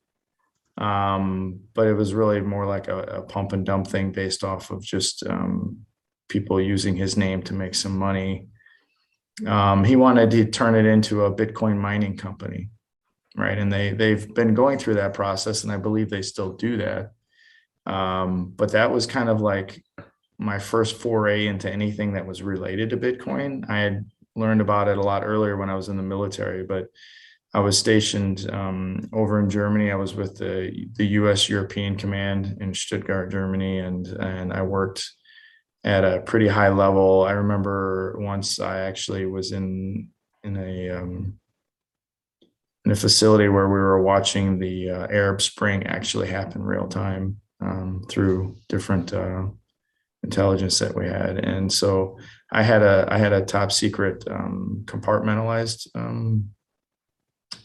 clearance. And when I learned about crypto, it was really one of those Bitcoin. It was one of those things where it's like I didn't want to lose my clearance. I didn't want to have anything that was going to jeopardize my standing or my profession or anything else. And so I just kind of steered clear from it because all I could read about was how drug dealers were using it, and it was used for nefarious activities and so on and so forth. Same here. For many, many Yeah. years, I kept it at arm's length Yep. because I was worried about being associated with it in my Yeah. professional career. Yeah. And even though after I retired after 2013, I didn't stay into my head because it was something that I kind of blocked off at that point in 2012. So 2016, when I heard about the company, and I was really just looking for a flyer on a stock that I could make some quick money on because I'm a much more conservative person. So most of my stocks were in dividend stocks where you find a quality stock that was still making actually money, but had been beaten down by the process that is trading, right? And so you could find good quality stocks that were probably worth $20 and they were trading around 10 or 12. And they provided a dividend. And so for me, there was a way to average out around a dividend around 9 or 10%, which is actually pretty good Yeah, through it's all the not. stocks that I had. And then, as they would hit a certain price that I felt was a fair value for them, then I would either sell them or sell half of them. So I at least got my original investment in them back. And then I would let the dividends and what was left just ride. And then I'd find from that profit something else and then go from there to there, and it's sort of, you build a portfolio based off of that. But at some point in 2017, I realized just how bloated the stock market was in general. And this was when it was probably around, the Dow was around 21,000. And I was like, I don't know how this can be sustained. We Now it's literally like over doubled 31,000, there. right? Yeah, we've like But doubled that now. right. But at the time I'm like, I don't think it's worth this. Right. And I was so, right there with you in yeah, that so exact period of time too.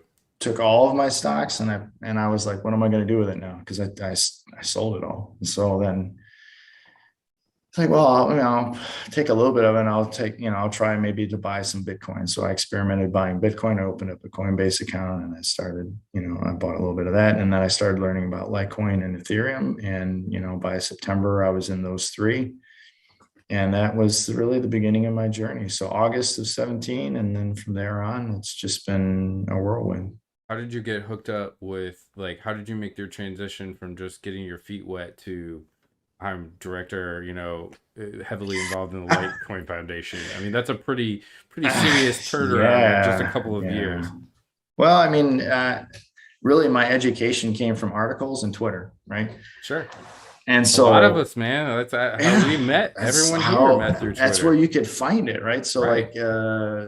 by December of 2017, most of what I was doing on there was either just reading people's stuff or I was just joking around. But by January of 18, it was after it had peaked. So we're talking about the latter end of January of 18, it started going down, right? And so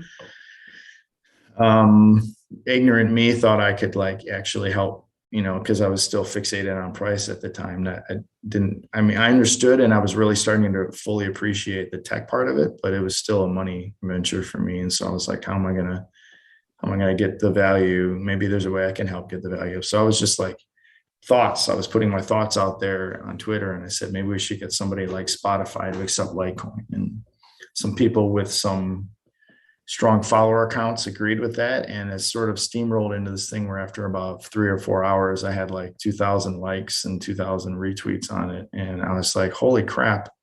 Even if Spotify didn't do anything, that thought in itself made me realize that there was an opportunity to make a difference. Maybe not in that tweet per se. I did for myself, and it obviously resonated with enough people that it caught fire. But I had 22 followers at the time. And so I was like, well, what else could I do besides this? Because there's no way that this is going to be the catalyst that makes everything happen. I appreciate my 22 followers, but this is probably not the platform that I'm going to get like a huge outreach on, right? Right. Yeah. And so then I was like, well, how else can I help? And so there was this one night where, a bunch of us were around there and we were just farting around with Charlie. And because Charlie's a very, at that time anyway, he was much more engaging with the community and the public.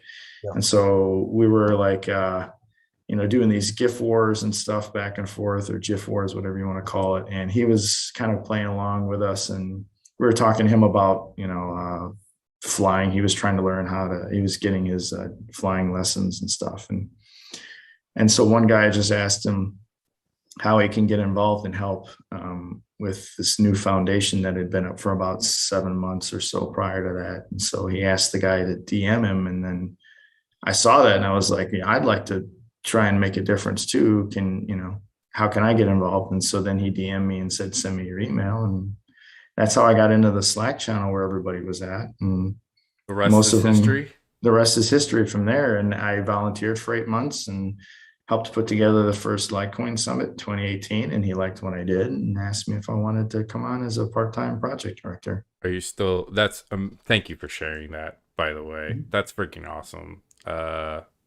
For everybody that's listening out there, or watching this stream, remember we're all just people. You know, everybody that's in these companies and billionaires and millionaires and the people that are, some of these idols that really shouldn't be idols that we're looking up to right now, they're just people too. And some of them are Yeah. pretty miserable people, actually. Yeah. So we like kind of separating that now. And I think some people need to be held accountable in this world too that aren't being held accountable right now, right? Yeah. People like sizzle, right? So you get some flamboyant sizzle type CEOs and people of influence, and we celebrate them. And then you have other people who they just put their nose down in the dirt and they're grinding on it every day, and they don't get celebrated the same way because maybe their personalities or characters don't reflect something that is entertainment value or whatever else, or something that we feel like we can latch onto, but they're the ones that are making a big difference. So for me, this is how I equated it. And this is why I really, really liked the way Charlie was, because he was very quiet. He's still very quiet. And I don't care if he hears this. I've told him this. I'm like, you're one of the most boring interviews I've ever watched, right? Because he doesn't care. He's not there to win your heart. He's there to tell you the truth, right? So Right. If you see him in a conference, he's standing in a corner with his hands in his pockets and he's just there. He's just like part of the wall. He doesn't need all the attention. That's not why he's there. He's there to enjoy it. And that's it. So for me, one of the things I told my sons, when they were growing up, is when I was in the military, is when you come into a room, the military has probably the most type A type of people in the world, pretty much mashed all together. And sorry for any profanity or anything, but like when you go into a room with like 40 guys in the military, there's a lot of people trying to hit you with their swinging dicks because everybody wants to be the top guy in the room, right? And at some point, everybody's barking, everybody's trying to make themselves be known. And when you're sitting in a conference room with generals or colonels or people of influence or management, and you're constantly the one who's bringing attention on yourself, at some point, it dulls what you're telling them. And it starts just to become, this noise in their ears, right? But if you sit there and you listen and you provide information in an intelligent manner when it's needed or when it's appropriate, it sticks with them and they take you more seriously because you're providing them something when it's necessary and it's needed, right? And there's no bull crap to it. And you're doing it in an efficient way. Yes. And they know you're not doing it to bring attention on yourself. You're doing it because you believe it's the right thing to be saying. And so that's literally like Charlie in a nutshell. And you see that in CEOs and you see that in people of influence all the time. And so I've learned over time how to be able to trim all that fat off and just dissect what they're saying and see if there's anything of material value to me whatsoever. And if there isn't, they're out, they're gone, right? Move on. Right. And so to me, it's like, I don't know. You see a lot of that in the crypto space too. And I've thinned out my who I follow so many times now, because after a while I'm able to see through the BS, and I'll just be like, I don't have time for this right now. So, well, there's a lot of that. We were kind of talking about that too. And this is probably a good way to kind of wrap up our show. And again, I appreciate you sharing that. But that's what we keep, again, like a broken record now, like supporting real people doing real things. There's just so much noise in retail in general. But then you add cryptocurrency now, right? Which is this kind of budding, booming industry. People on the outside looking in have no idea, right? Just literally no idea. And it's very easy to take advantage of people that are, I don't want to use the word ignorant, but that's kind of what it is, right? If you're unfamiliar with the technology, the people, right? What these networks actually are, because that's all they are, right? Stop talking about coins and investment vehicles, guys. To what we've been kind of talking about tonight.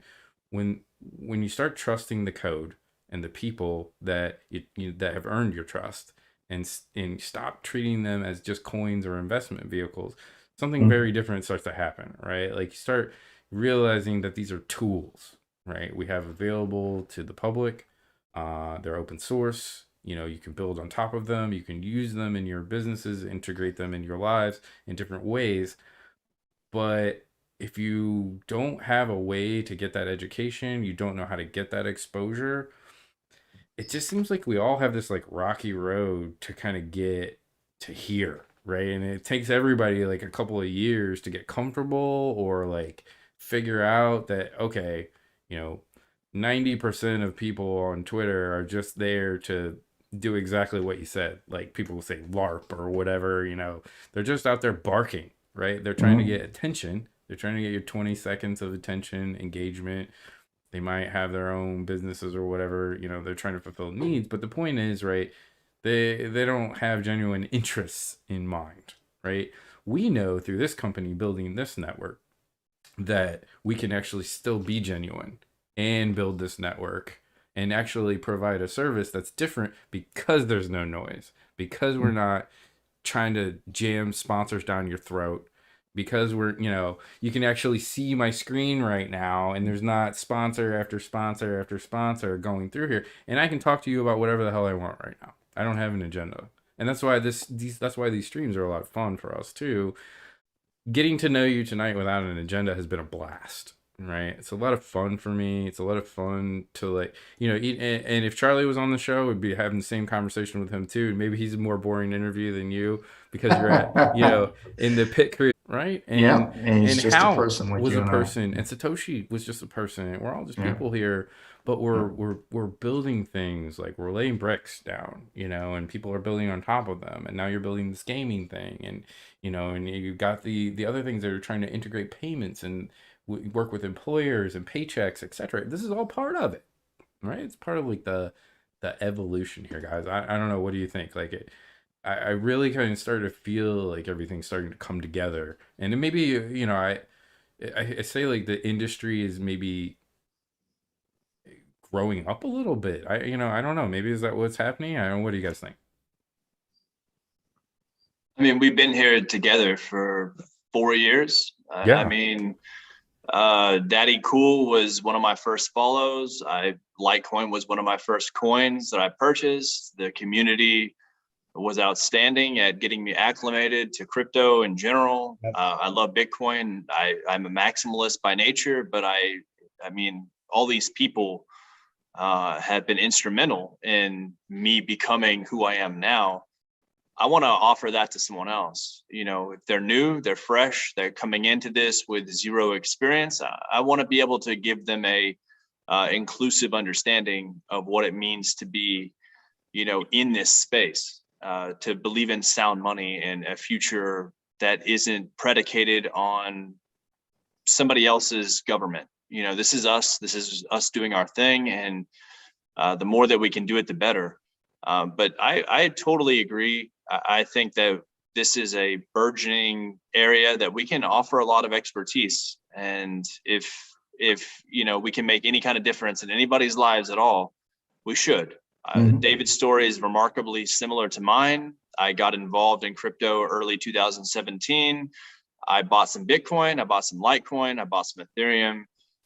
Every time I buy Ethereum, it goes down, so I stay away. Like seriously, every single time I buy some Ethereum, it crashes like immediately. And I have a net loss in Ethereum, and I don't know if it's possible to be in crypto from 2017 on and be a net loss in Ethereum, but I am. Litecoin Litecoin did better for me. For sure. So there's winners and losers for me personally, but I think if we can provide new people a place where they can feel free and comfortable. I have so many Litecoin fam, if you will, that have been nice to me, that have been very courteous and helped me along the way. There's so many of them that have been good to me that I can't even list. I mean, at least 50 Litecoin people have been nice to me. Not to talk bad about, you know, the maximalist Bitcoiners, because I'm a huge fan of them too. But the Litecoin people have been just so genuinely nice to me, and it's contagious. I think Yeah. there's a Bitcoin maximalist, and then there's people that are rude. Yes. Yeah. So there's a stigma, and I'm glad you mentioned it. There's a stigma with being a Bitcoin maximalist. I don't think there's necessarily anything wrong with that. It's your belief and it's your feeling about it, and there's really nothing wrong with that whatsoever, right? Just like there's nothing Right. wrong with somebody who believes in NFTs or another coin or anything else. And it doesn't mean that you can't have an open mind to anything else either, but you have your main whatever you want to call it, staple within this ecosystem, and perhaps that's Bitcoin, right? But it doesn't give you license to be an ass. Right. Or they Right. call themselves So, toxic, nowadays. right, it's which just means it's an like, enabling word. It's probably more, I don't know, cool to say toxic versus jerk or whatever else, but that's basically what it is. And there's ways of, you can still prove your point, whatever it is that you're trying to say, because I mean, honestly, a lot of people who are very rude about it may still actually have a valid point. It's just their delivery is, Approach. Yeah. yeah. and we don't like the secular part of that either. We're all just Mhm. people, and there's not enough people in cryptocurrency in general to like, be that way to each other, right? Like we're about inclusion, right? Not exclusion. And Yeah. that's what my Bitcoin is, right? So, Me too. that's the Right. way I look at it, and I don't get caught up in that stuff. And we don't, right? We're, as a group and a company, blockchain agnostic, and we will always be that way. But again, we're not here to bash anybody, right? We're here to try to bring people in, especially from the outside, right? Yeah. If you're outside looking in and you're watching one of my streams right now, we're hoping that you see us, right? We're just normal people. We're just people doing everyday things. Now we're a little bit more exposed to cryptocurrency than some people, but again, a couple of years, I mean, if you survive a year in this industry and you're still here, there's probably a good chance that you're gonna stick it out, right? You're gonna make it, right? That's what everybody says. We're not gonna make it, or we're gonna make it today. If you can hang in there, if you can survive some of the thumps, the tough losses, investment vehicles, and then start to see the larger picture, I think that's what keeps people here, right? Like you say, like you stay, Yeah. you come for the money, or the quick gains or whatever, and then you're like, oh, well, wait a second, this is something. There's so much more to this. Yeah, wait a second here. There's a lot going on, right? There's a lot of people doing some pretty amazing things here, and we're not anti-government, right? But the government needs to bend to the will of the people, right? And for a long time, and big corporations and big businesses have not been focused on people, and they really got away from some of that stuff. So, if we can provide that check and balance that is missing, right, by creating some of this stuff, leveling the playing field, right, big banks, big corporations are going to have to adapt, right? We're not asking for permission, right? They are adapting. They're going to have to, right? It's all about products and it's all about people, and you make your decisions every time you buy something. That's your vote, right? So wherever it is you're spending your money, wherever your dollars are going or your crypto are going, that's your vote, right, in the economy. And just remember that.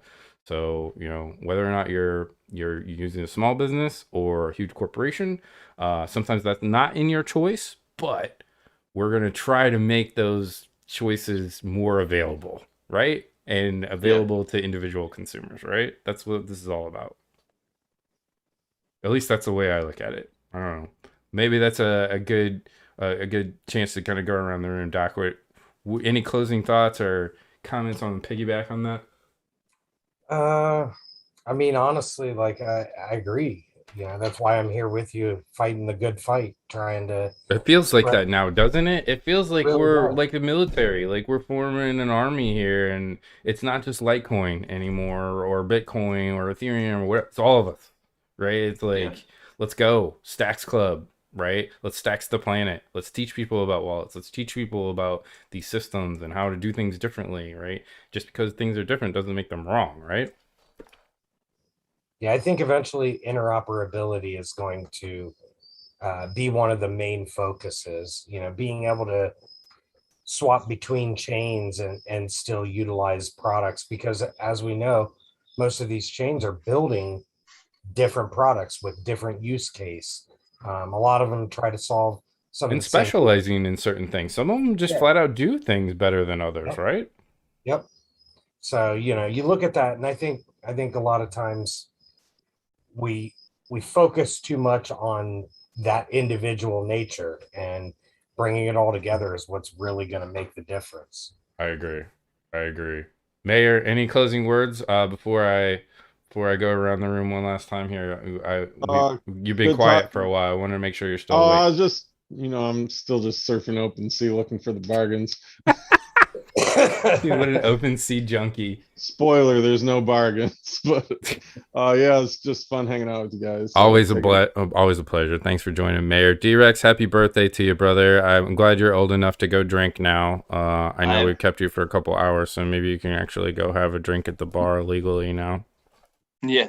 Well, I'm 35, so I can legally run for a pointless position. Oh, you weren't supposed to tell anybody that. I was trying to, No, Again, man. nobody knows that. Nobody thinks I'm 21, Biff. You're crazy. Thanks for joining us, man. I No, my love. pleasure, David. An honor to meet you officially. I've been a huge Thank fan of you. yours since 2017. This is a great honor for me. Thanks, man. I appreciate it. It's very humbling. Thank you. My sentiment, same way. Following people on Twitter, kind of watching what you've been doing, is a little bit different than just having the chance to talk with you, which is so nice. Appreciate you being approachable. Appreciate you sharing your story and everything going on with Litecoin Foundation. Again, it's not just Litecoin Foundation as well. Like you're, working on these payment system solutions. I love it. Please let us know if we can help you guys in any way, right? Like, Absolutely. we're volunteers too, right? We're here because we want Yeah, to I be. appreciate that. You know what I mean? I appreciate that. I think the biggest, and first, thank you for bringing me on tonight. It was an honor to be here, and I know I don't always comment or like or retweet a lot of people's things, but I do watch and read and laugh and get mad and whatever else with everything that goes on. And so just know that just like I was never aware of how for the longest time how what I wrote out there even like resonated with anybody. I thought it was just me. People do read it, even if they People don't do like read it. They read Yeah. my stuff, and sometimes they're just mad at me, and they don't Yeah, like or so- engage. So it's nice to hear that stuff, my thoughts and, honest evaluations and, self-deprecation and anything else that I do is enjoyed, or at least, We have to read and talk about stuff. your Mr. Bean obsession. Oh later. yeah, let's end on that. Let's talk Mr. Bean. Yeah, I have to know as a fan. It's funny. I've had a lot of people ask me. Charlie asked me because there was a time where I was like, so I would change it like easily once a week. Yeah. And there were different reasons why. I just really got entertained by how many people had taken Mr. Bean's face and put it on so many different things, right? Yeah. So I would constantly change it because I wanted to show them all off. The second reason I did it was it helped me because I started having a problem with a few people trying to pretend they were me. And so when I would change the profile picture, it would help me to be able to show others that, hey, that's a false, profile and block them or report them or whatever. But in reality, the real reason why I did it was because I really enjoy, I don't know if you guys have ever watched Mr. Bean, or at least, know quite a few of his stuff. Now, some of the young kids don't know who he is, but all us old fogies know who he is. It's ingenious. This is a character who hardly ever speaks, but it's like he's speaking to you all the time through his actions, right? He's like a large child in many ways, and he doesn't understand the social awkwardness that comes from the things that he thinks are important or how he treats people or whatever, right? And I don't know if you ever if you were big fans of Seinfeld either, but I love Seinfeld in many ways because Seinfeld took everybody's like inhibitions and their neuroticism and their self-absorption and all the things about people that everybody has, just different degrees, and like put it into a sitcom. And with Mr. Bean, it's kind of that same thing. There's a lot of little kid and social inappropriateness in all of us that maybe we don't recognize sometimes, but we do it, right? Yep. And so for Mr. Bean, he really encapsulates a lot of just what people are in a fun way. where you can laugh at it, knowing that at some point in life, you probably did something fairly similar and you just never admitted it to anybody, whether that's like picking your nose and wiping the booger and put it underneath the seat to what, it doesn't matter, right? It could be anything. A lot And of so us me, adults are like in this industry, like because of that too, now having fun because we don't care about right. political correctness, right? And life is supposed to be fun. So for me, if you're not experiencing life through like Mr. Bean's eyes, you're not experiencing life, because he just took everything as it was. And so that's the reason why I keep it up there, and I will constantly have Mr. Bean in some capacity as my profile. So. Thank you. I don't know if there's ever been a better closing for a show, because that was perfect, right? Like It's perfect. that was absolutely spot on, right? Again, man, you know, we covered a lot tonight. Thanks for the questions out there. Thank you very much for joining us, David. All of you Yeah, guys. appreciate it. Yes. Appreciate the follows out there, guys, too. You know, we posted up the links. The links will be out there, but we need to, you know, spread our socials out there too. And again, we say this, and you know, we just talked about it. Like, subscribe, follow. It does mean a lot. Every button press makes a difference, right? Little by little, we're going to grow this organization. We're going to grow our socials. We're going to get our message out there. Our outreach is already expanding exponentially, right? And we'll continue to do so because we're not going anywhere. We're going to be here hammering this thing, you know, every day. So come join us, hit those likes, hit those subscribes, follow us, you know, follow David, check out the Litecoin Foundation. We're definitely going to be watching his projects, the gaming, right, as well. Because again, you know, gaming and crypto is like peas and carrots, guys. So, you know, I think it's Yeah. important. Everybody knows how approachable all of you are. All of you. Approachable, approachable, approachable. If you have a question, a stupid question, it'll get answered without ridicule. there's no stupid questions, right? Nope. If we didn't have people to go to ask questions, you never learn anything, right? So That's again, right. we don't make things worse by guessing. And you know, if we can't find the answer to something, we're pretty resourceful, so we'll find it for I you. mean, best team for sure. Appreciate Questions that. answered all the time. Well, you're part of that too, so you know, appreciate you, man. Appreciate your input. We're a collective, you know, and we all Yeah, have we our are. individual skills and you know, contributing right into this community. But now we have some really big plans, right? Now we've got that momentum, we've got that steam, and you know, the world is our oyster now, right? We're here to do some damage, right? We're not here to waste time. So man, I'm super just, you know, pumped and energized and excited, and you know, that's going to keep us our momentum rolling in the future. So deep breath. Thanks for joining us for the Saturday shit show. Thank you guys all out there for the internet. We'll kick up the ending here soon and flash up a little tunes. We'll definitely have David on as soon as possible. Again, thank you for joining us, guys. Appreciate it. Take care of yourselves wherever Thanks, you are in the everyone. world. Yeah, go ahead, man.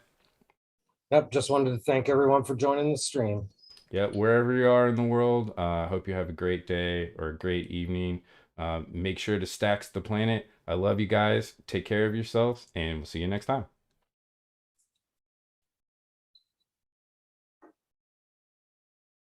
It was fun. That was fun.